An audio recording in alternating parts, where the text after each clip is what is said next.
नमस्कार, जेके प्राइम में आपका स्वागत है। मैं हूं विनोद कुमार। दर्शकों, अक्सर हम जब कुल्ली की बात चलती है तो ऐसा जब हम कल्पना करते हैं तो वो एक बोझ उठाए दिखते हैं, और ऐसा ही आज वो बोझ तले दबे हुए हैं। अगर हम बात करेंगे, जब भी आंदोलन होते हैं, प्रदर्शन होते हैं, तो प्रदर्शनकारी ट्रेनों को अपना शिकार बनाते हैं, बोगियों को अपना शिकार बनाते हैं, लेकिन असल में जो बैकबोन है रेलवे की वो कुल्ली है। लेकिन जम्मू रेलवे स्टेशन की बात करें, जिसका नाम जम्मू तवी रेलवे स्टेशन है, उसमें कुल्लियों की हालत बहुत ही दयनीय है। एक छोटा सा कमरा उनको दे रखा है जिसमें सैकड़ों कुल्ली रात गुजारते हैं, दिन गुजारते हैं। कहीं ना कहीं वो अनदेखी का शिकार हैं, और सरकार को और ख़ास तौर पर रेलवे मंत्रालय को इस बाबत उन पर विचार जरूर करना चाहिए।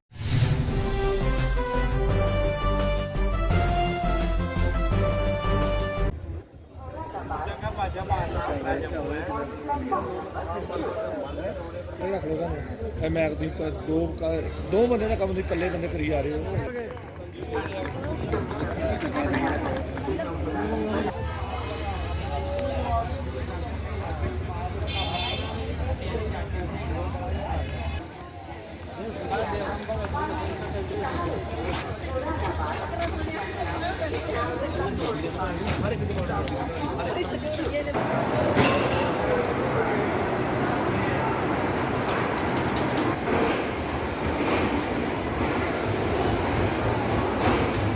रेलवे का जो हमारा जो बिल्ला होता है, ये चेंज हमारा होता है डिवीजन में, फिरोजपुर डिवीजन में।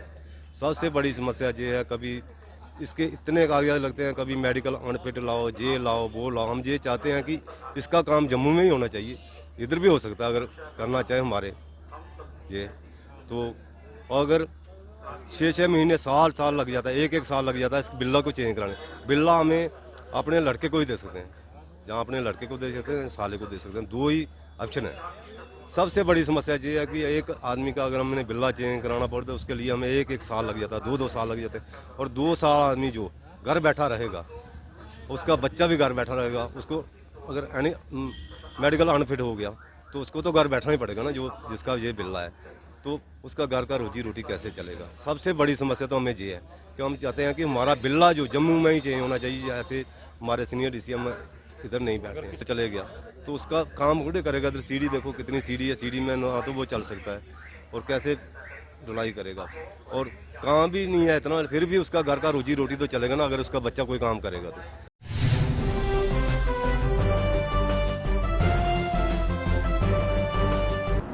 दर्शकों, कुल्लियों पर तो फिल्म भी बनी है। अगर हम गोविंदा की बात करें, अमिताभ बच्चन की बात करें, तो अमिताभ बच्चन ने कुल्ली फिल्म की शूटिंग के दौरान उनको लगी भी थी, वो घायल भी हो गए थे, गंभीर रूप से घायल भी हो गए थे, बड़े सीरियस नेचर में उनको अस्पताल में लाया गया था।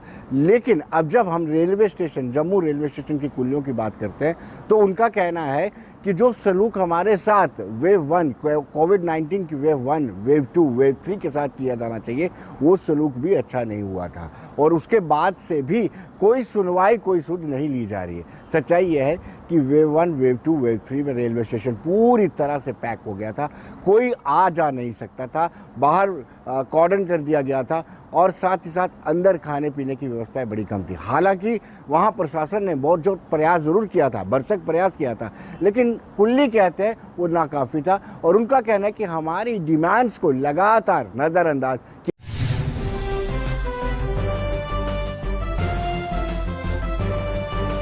समस्याएं तो हमारी शुरू से ही हम बहुत ज़्यादा समस्याएं रही हैं। एक तो हमारे को जहाँ पे आवास की बहुत प्रॉब्लम है, रहने की। हमारे को छोटा सा रूम दे दिया है, आप उस रूम को देख सकते हो, 100 आदमी उसमें नहीं आता। तो हमारी गवर्नमेंट से रिक्वेस्ट है कि हमारे को जहाँ रहने के लिए रूम दिए जाए, क्योंकि रहने की बहुत परेशानी है। दूसरा, अभी गर्मी चल रही है, तो हमारे जो रूम की खिड़कियाँ वो भी ऐसे ही हैं, तो थोड़ी माहौल वहाँ रहने के लिए थोड़ा अच्छा हो जाए तो अच्छी बात है। काम की पोजीशन ऐसी है, अभी 3-4 साल से काम बिल्कुल बंद हो गया। कुल्ली का काम रह गया खाली इंक्वायरी का। लोग आते हैं, इंक्वायरी करते हैं, गाड़ी कहाँ जाएगी, डब्बा कहाँ आएगा, सामान खुद उठा के ले जाते हैं। उनको ठेले और रेड़े लगे हुए हैं, तो कुल्ली को अभी पैसे कोई देता नहीं है, क्योंकि सामान लोग खुद ले जाते हैं। तो गवर्नमेंट को हमारे बारे में सोचना चाहिए। जैसे जो कुली परमानेंट काम कर रहे हैं, रजिस्टर्ड नंबर हैं, गवर्नमेंट को, रेलवे को चाहिए कि उनको कोई फैसिलिटी दे, मेडिकल फैसिलिटी दे, जहाँ नौकरी वगैरह की फैसिलिटी दे, कि हमारे को कुछ ना कुछ तनख्वाह देनी चाहिए महीने में, रेलवे को लगानी चाहिए। जो अमरनाथ यात्रा आ रही है, अभी तो यात्रा पहले से कम ही चल रही है। पहले तो लोग आते थे ट्रेनों से, अब लोग ज़्यादातर खुद अपनी गाड़ियों के लोगों के पास अपनी गाड़ियों से आ रहे हैं, जा रहे हैं। तो जो लोग आते भी हैं वो भी अमरनाथ यात्रा से कोई इतना फ़र्क नहीं पड़ेगा, क्योंकि वो यात्रा करने वाले उनके एक या दो टैक्सी होते हैं उनके पास, तो उनको पहिए लगे हैं, वो घसीट कर ले जाते हैं। तो कुली के लिए वो कमाई का कोई साधन नहीं रह गया, वो खाली इंक्वायरी का ही काम करता है।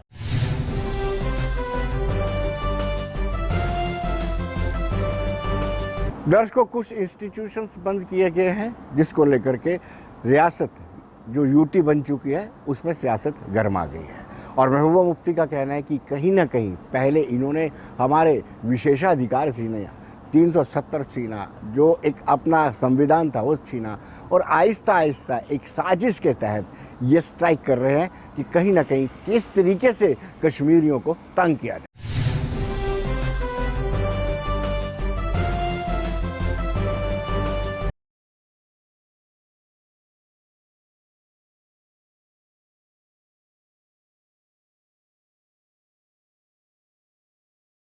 दर्शकों, आम आदमी पार्टी और नए तरीके से फ्लोरिश होने जा रही है। उनका भी ये कहना है कि जो शिक्षण संस्थान होते हैं उन संस्थानों को राजनीति और धर्म से दूर रखा जाना चाहिए, इस पर किसी तरह की सियासत नहीं होनी चाहिए। उन्होंने स्पष्ट तौर पे कहा है कि कोई भी पार्टी इसको लेकर के सियासत ना करे। शिक्षा एक ऐसा माध्यम है जिससे लोगों को जागरूक किया जा सकता है, जिससे युवाओं में ज्ञान आता है।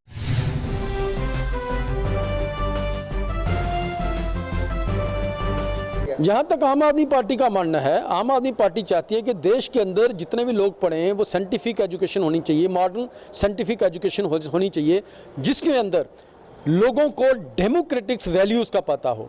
तो हम चाहते हैं कि जम्मू कश्मीर के अंदर वो ऐसे शिक्षण संस्थान जिनके अंदर वैज्ञानिक दृष्टिकोण से और लोकतांत्रिक दृष्टिकोण से, आपका सवाल जो है, हम भी ये चाहते हैं कि वो सभी स्कूल जो हैं, एजुकेशन का सेफरलाइजेशन नहीं होना चाहिए, एजुकेशन धर्म के नाम पे नहीं दी जानी चाहिए। एजुकेशन डेमोक्रेटिक टूल है, एजुकेशन ऐसा टूल है जो लोगों को देश के अंदर डेमोक्रेटिक वैल्यूज़ देता है। देश के अंदर मॉडर्न एजुकेशन चाहिए, साइंटिफिक एजुकेशन चाहिए, हमारी साइंटिफिक ओरिएंटेशन बननी चाहिए। मेरे आपके कहने का मतलब है कि जो अवैध तरीके से जो शिक्षा संस्थान चल रहे हैं वो बंद होने चाहिए। कहीं भी अगर इस तरीके की, मैं चाहता हूँ, आम आदमी पार्टी चाहते हैं कि लोगों को एजुकेट किया जाए, एजुकेशन का माध्यम जो है वो डेमोक्रेटिक होना चाहिए, साइंटिफिक होना चाहिए।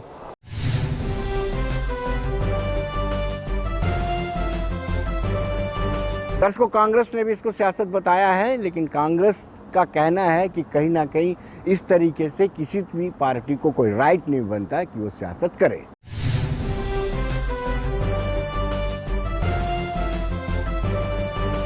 हमारे देश के अंदर लगभग सभी धर्मों के शिक्षा संस्थान हैं और सभी धर्म शिक्षा संस्थानों में अपने अपने धर्म की शिक्षा देते हैं। हमारा निजी तौर पे मानना है, अगर किसी को अपने धर्म का पूरा ज्ञान है तो वो दूसरे के धर्म की भी पूरी इज्जत करेगा, और धर्म जो है वो हमेशा ही एक अच्छी पर्सनालिटी को ग्रूम करता है। जो अपने धर्म को जानता है वो दूसरे के धर्म के ऊपर कभी छींटाकछी नहीं कर सकता और किसी को बुरा भला नहीं कर सकता, किसी का बुरा भला सोच नहीं सकता, और धार्मिक उन्माद में आकर वो कभी भी किसी बात में आकर देश विरुद्ध नहीं हो सकता, धर्म विरुद्ध नहीं हो सकता। हमारे देश के अंदर शिक्षा संस्थानों में शिक्षा दी जाती है और धर्म एक अच्छी चीज है, इसका ज्ञान होना चाहिए, लेकिन साथ में ये भी सरकार का और एजेंसीज का ये काम है कि उस शिक्षा संस्थान के अंदर कोई रेडिकलाइजेशन, देश विरुद्ध, धर्म विरुद्ध कोई ऐसी बात ना पढ़ाई जाए जिससे बच्चों को बरगलाने का काम हो और आने वाले समय में उन बच्चों को दिशाहीन कर दिया जाए।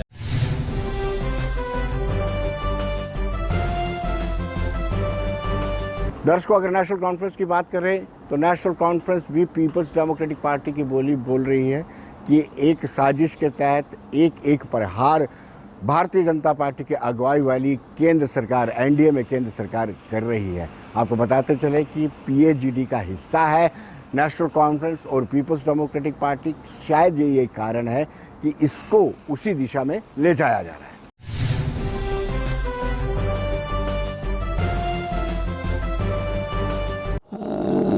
ऐसा है कि 5 अगस्त 2019 के बाद जो फैसले लिए गए हैं उस पर पूरी स्टेट के अंदर जो लोग हैं वो ये महसूस कर रहे हैं कि उसके बाद जो एक प्रोपेगेंडा हुआ था कि 370 की वजह से बहुत कुछ यहाँ हो नहीं पाया या हो नहीं सकता था, लेकिन उसके बाद जो लोगों को उम्मीद थी कि शायद कुछ ज़्यादा अच्छा होगा वो नहीं हो रहा है।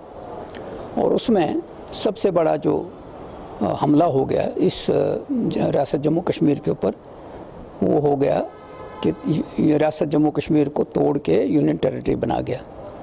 यूनियन टेरिटरी बनाने के साथ साथ इन्होंने क्या किया कि यहाँ के जो माइनिंग थी वो आउटसोर्स कर दी, और उस माइनिंग की वजह से जब ये आउटसोर्स हो गया तो जो आम आदमी था जो मकान बनाता था उसको जो बजरी की या रेत की ट्राली 500 रुपये में मिलती थी वो 5000 में मिलने लगी।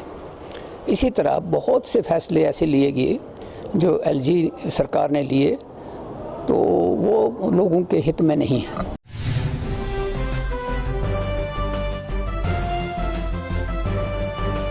दर्शकों, अगर हम भारतीय जनता पार्टी की बात करें तो भारतीय जनता पार्टी के दो नेताओं से हमसे बातचीत की। डॉक्टर देवेंद्र मन्याल और विबोध गुप्ता दोनों ही महासचिव हैं पार्टी के, और दोनों का ही कहना है कि इस तरह की शिकायतें निरंतर आ रही थी। लगातार शिकायतें आने के बाद एक ऐसा कदम लिया जाना बहुत ही लाजमी था, क्योंकि जब तक सख्ती नहीं की जाएगी ऐसे अनासर जो कहीं ना कहीं कट्टरवाद को फैलाने का प्रयास करते हैं उनको कुचलना बड़ा लाजमी था, और शायद सरकार ने ये सोच समझ करके ही फैसला लिया है।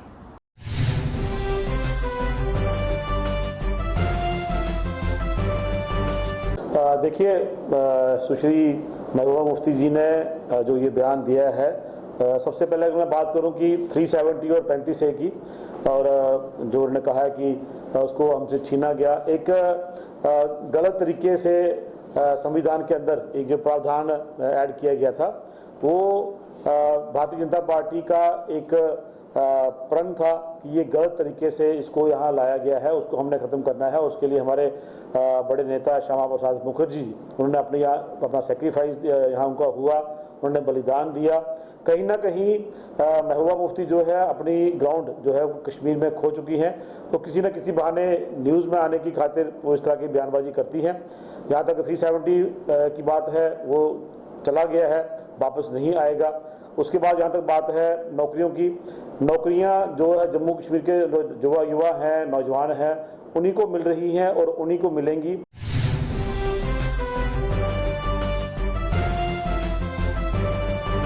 देखिए, ऐसे है कि नई दिल्ली सरकार और एलजी एडमिनिस्ट्रेशन तो मानी है जी कि जैसे जम्मू कश्मीर के साथ नाइंसाफ़ी करने पर ही तुले हुए हैं। और जैसे कि आपने देखा है कि जब महबूबा जी के आप बयान की अगर बात करें तो वैसे भी जो स्थिति है इस वक्त हम आपको बयान करें, पहले तो हमसे हमारा दर्जा तो छीना गया, उसके बाद हमारे रिसोर्सेज हमसे छीने गए, हमारी नौकरियां हमसे छीनी गई, हमारे कारोबार हमसे छीने गए, मिनरल्स हमसे छीन लिए गए, और अब उनका प्रहार जो है वो एजुकेशन पे। मुझे तो ये समझ नहीं आती कि क्या हमें एक चीज़ जो हमें समझ से परे कि जम्मू कश्मीर के लोग ये समझ ही नहीं पा रहे हैं। आप एक तरफ से बात करते हैं सबका साथ और सबके विकास की, और दूसरी तरफ से आप टारगेट के ऊपर लोगों को क्यों रखना चाहते हैं। आप सब कुछ जम्मू कश्मीर का बंद करके जम्मू कश्मीर को आपने जेल में बदल दिया है। आप हमसे किस जन्म का मतलब बदला हमसे जो है जम्मू कश्मीर के नौजवानों से आप ले रहे हैं।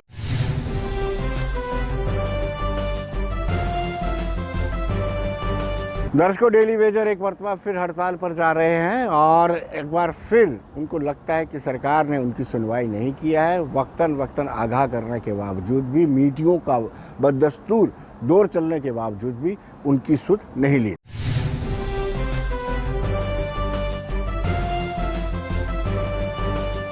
देखिए, सबसे पहले हम आपके न्यूज़ चैनल का धन्यवाद करते हैं।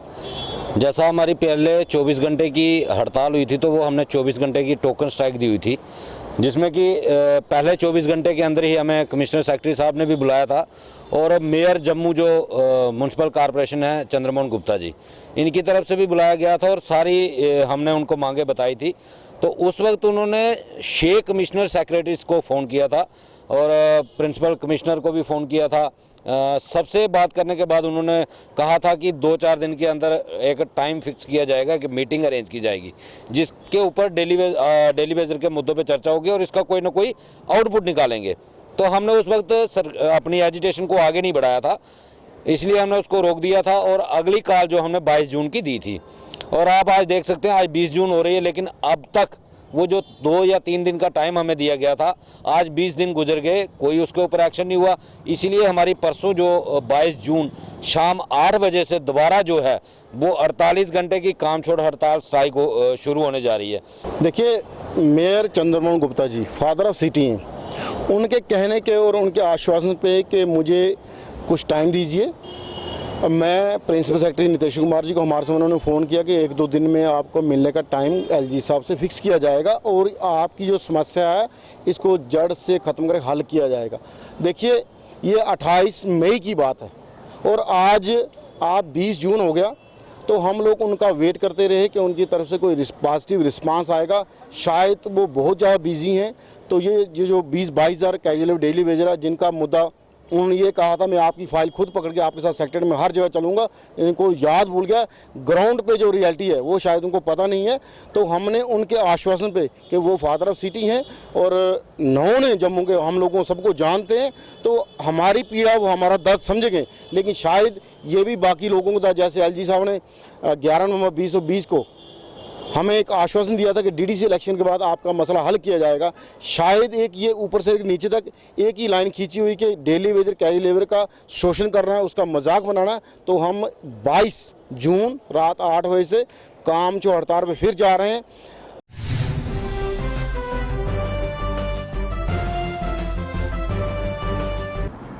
दर्शकों, टैक्सी चालक जो हैं, आपको बताते चले कि जम्मू कश्मीर की इकॉनमी जो है वो पूरी तरह से अर्थव्यवस्था टूरिज़्म पर डिपेंड रहती है। वो चाहे भक्ति से जुड़े हुए लोग हों या वैसे प्रोजेक्ट आते हैं।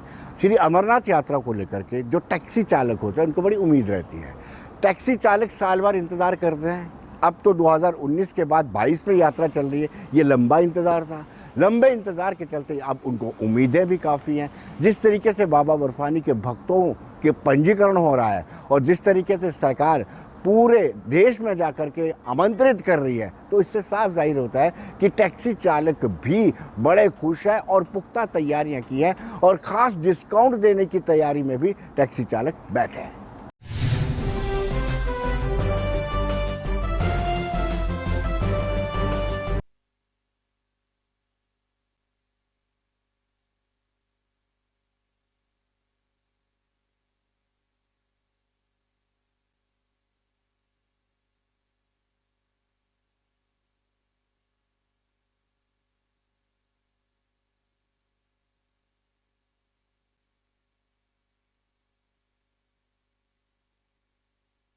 देखिए जी, वहाँ आंधी आए, तूफान आए या मिलिटेंसी का जितना मर्जी वो अपनी हाजिरी को जो है वो वहाँ बताएं कि हम यहाँ हैं वैली में, लेकिन जो बाबा बर्फानी के भगत हैं उनमें कोई डर नहीं, कोई खतरा नहीं। वो बड़े जोशो खरोश से जो है वो बाबा जी के दर्शन करने जा रहे हैं। और जहाँ तक हमारी इंडस्ट्री, टैक्सी इंडस्ट्री का सवाल है, टैक्सी वाला, जम्मू का होटल वाला, जम्मू का दुकानदार, ऑटो वाला, बस वाला, हम सब जम्मू निवासी जो हैं ट्रांसपोर्टर वेलकम करते हैं और हमेशा 1 साल से यात्रा की जो है हम तैयारी में लगे रहते हैं। इससे हमारी इकोनॉमी को भी बहुत फ़र्क पड़ता है। ये सरकार का वेलकम स्टेप है कि जो इन्होंने यात्रा जो पीछे स्थगित की थी अभी ये फिर करवा रहे हैं, ये बहुत अच्छी बात है।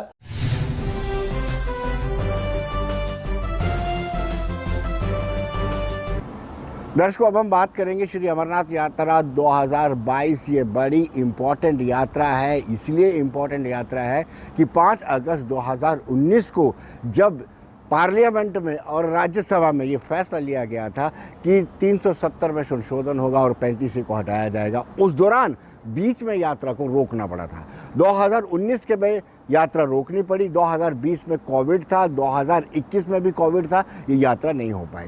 लेकिन इस वक्त जो यात्रा होने जा रही है बड़ी इम्पॉर्टेंट है। शायद यही एक कारण है कि सरकार ने पुख्ता बंदोबस्त किया है।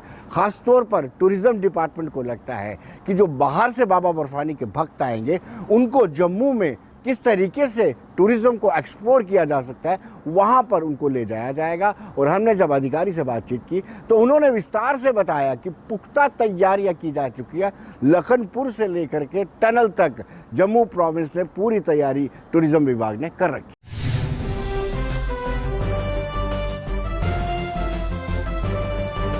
देखिए जो अमरनाथ जी की यात्रा है ये 2022 में जो स्टार्ट होने जा रही है 30 जून से करीब 2 साल तक ये यात्रा बंद रही पेंडेमिक के कारण। और इसमें ऑलमोस्ट स्टेट के यूटी के सभी डिपार्टमेंट जो है अपना अपना रोल अदा करते हैं। तो टूरिज़्म डिपार्टमेंट का भी इसमें एक अहम रोल है।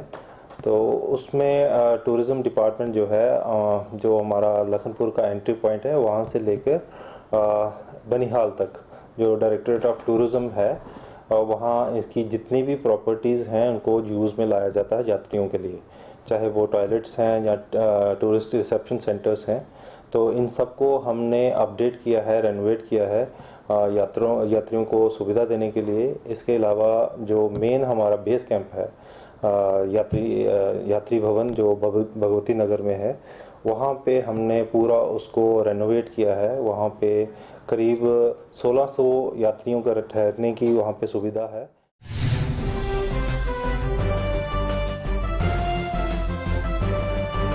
दर्शकों, अगर हमने टैक्सी चालकों की बात की है तो स्वाभाविक सी बात है इस व्यवसाय से जुड़ा हुए होटल एंड लॉज एसोसिएशन भी बड़ा इम्पॉर्टेंट है।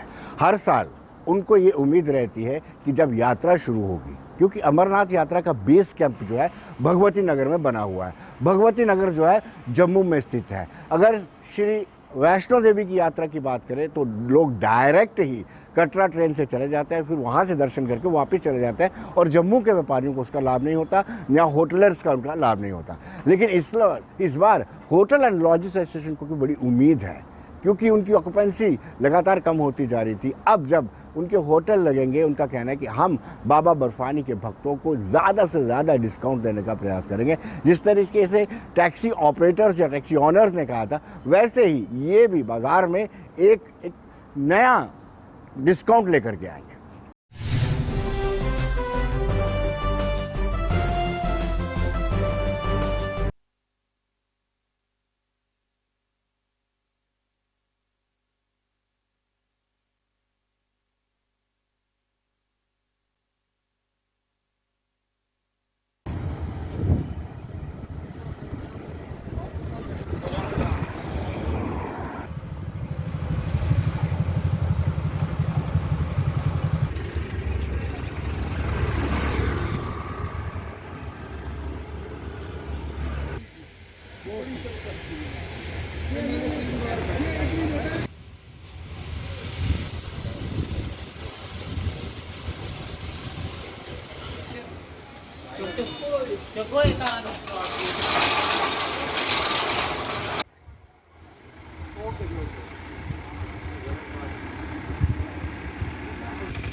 रघुनाथ बाज़ार में देखिए अभी तो कस्टमर है नहीं है, क्योंकि यहाँ पे वैष्णो देवी का ही जो पिलग्रिमेज टूरिज़्म है वही लोग यहाँ पे आते हैं। तो अभी कुछ दिनों में थोड़ा बाहर भी थोड़ा ट्रेन का कैंसिल चल रहा है, तो उससे यहाँ पे थोड़ा रश कम है।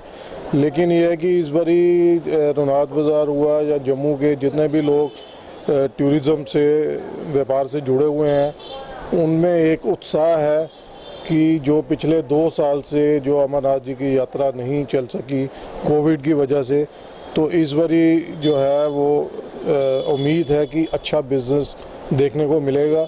और उसके लिए ये है कि लोगों ने काफ़ी स्टॉक भी किया हुआ है और लोग वेट कर रहे हैं कि कब यहाँ पे रौनक शुरू हो।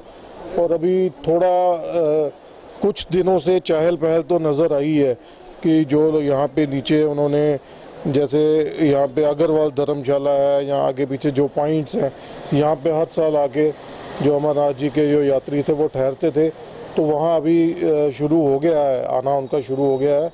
और अच्छी बात इसमें यह है कि इन्होंने भगवती नगर में ही उसको बनाया है, इनका जो बेस कैंप है। उससे हमें लगता है कि जम्मू में आने वाले दिनों में अच्छा व्यापार होगा और यहाँ पे रौनक होगी, चहल पहल होगी। उम्मीद तो बाबा अमरनाथ जी की यात्रा की तो बहुत उम्मीद है कि जो 2 साल के बाद होने जा रही है। और यहाँ की स्टेट गवर्नमेंट, यूनियन टेरिटरी की जो है और सेंट्रल गवर्नमेंट के भी ये बहुत जो अरेंजमेंट्स हैं वो अच्छे ही होंगे और विद इन सिक्योरिटी ये यात्रा करवाई जाएगी। जैसे पिछले दिनों में आपने भी देखा कि टेररिस्ट अटैक बहुत हुए हैं कश्मीर वैली में, तो उन सब को सामने रखते हुए इन्होंने बटालियन भी मतलब शिफ्ट की हैं वहाँ पे। सिक्योरिटी फोर्सेस का फुल अरेंजमेंट होगा, तो इससे यात्रा जो आएगी 2.5 लाख की, अभी तक जो रजिस्ट्रेशन है इनकी वो 2.5 लाख की अभी तक हुई है। तो रजिस्ट्रेशन के मुताबिक अगर 2.5 लाख बंदा है तो इसमें 1 लाख 1.25 लाख तो ये साधु संत महात्मा भी होंगे, तो अदर वे राउंड लो तो 1 लाख 1.25 लाख बाकी डिवोटीज रहते हैं। तो उनकी ये ट्राई होगी, वहाँ पर आएंगे, वहाँ से कश्मीर जाएंगे, कश्मीर से पत्नीटॉप है, माता वैष्णो देवी के दर्शन है, जम्मू में भी आएंगे क्योंकि जम्मू को मंदिरों का शहर कहते हैं। उससे डेफिनेटली है कि रेवेन्यू जनरेट होगा। ये जो ट्रांसपोर्ट इंडस्ट्री है, टैक्सी चलती है, जो टैक्सी को अफोर्ड कर सकते हैं वहाँ पे भी पैसे आएंगे, होटल में भी आएंगे। सो हैंडीक्राफ्ट है या ड्राई फ्रूट इंडस्ट्री है, जब पैसे की सर्कुलेशन होगी तो डेफिनेटली बेनिफिट तो होगा ही होगा ना।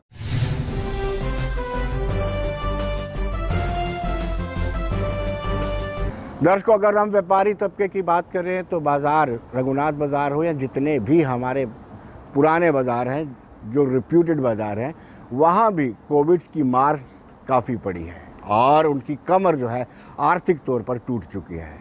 इस यात्रा से उनको बड़ी उम्मीद है। जैसे मैंने शुरुआत में कहा कि 2019 के बाद ये यात्रा हुई ही नहीं है और इस बार सरकार भी पूरा कंसंट्रेट कर रही है। हालांकि चुनौती भी है, एक मिलिटेंट्स की बहुत बड़ी ज़्यादा चुनौती है, आतंकवादियों की बड़ी चुनौती है, लेकिन उसके बावजूद भी जो व्यापारी तबका है, बाज़ार जो है वो रौनक से खिल पड़ा है। यात्रा शुरू होगी तो उनके बाज़ार में भी फुटफॉल होगा तो उनका भी कारोबार बढ़ेगा।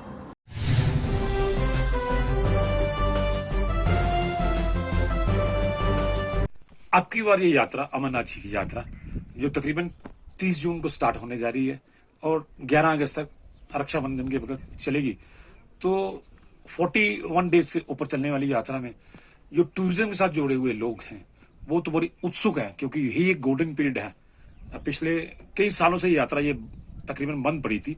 2 साल तो बिल्कुल यात्रा कोविड के कारण स्थगित की थी और 3 साल पहले ऑल ऑफ सडन यात्रा को स्थगित किया गया था। तो इसी पूरे वाचवच के लोग बहुत उत्सुक हैं। हमारे पास क्वेरीज आ रही हैं, सर हमने आना है अमरनाथ यात्रा को, तो कैसा वहाँ पे सिक्योरिटी कैसी रहे। तो हमने उनको एश्योरेंस दिए कि सरकार की तरफ से अब की बार नए सिस्टम इंट्रोड्यूस किए गए हैं। Radio frequency identification device system, drone surveillance है, यहाँ तक रहा शिवलिंग की लॉन्गेबिलिटी, तो ये अब की बार भगवान शिव जी पूरे चरम सीमा पे हैं। तो आप पूरे वर्ष के लोगों को आपके माध्यम से मैं इन्वाइट करता हूँ, अब आप जहाँ पे अमरनाथ यात्रा पे आइएगा, भगवान भोलेनाथ जी के बिल्कुल दर्शन कीजिएगा और साथ में आशीर्वाद प्राप्त कीजिएगा।